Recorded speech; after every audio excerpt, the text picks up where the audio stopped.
Hindi lang po ang Pangulo ang may insertion sa budget. Pati po si Congressman Sandro Marcos, meron din pong pinapasok taon-taon. Noong 2023, may 9.636 billion pesos. Noong 2024, 20.174 billion pesos. At nitong 2025, 21.127 billion pesos.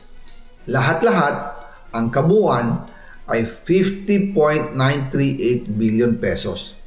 At bawat taon po, sa tuwing dumarating ang BICAM budget process, lagi po may utos si Congressman Sandro na ipasok ang mga proyekto niya.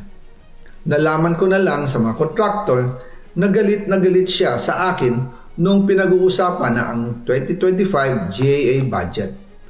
Ang sabi daw niya, ipatatagal ako at magpa-file ng maraming kaso laban sa akin.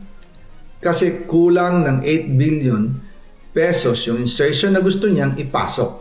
Ang dahilan daw, may mga contractor na nakapag-advance na sa kanya at dahil hindi na ipasok ang buong halaga, kailangan daw niyang magsauli sa mga yon.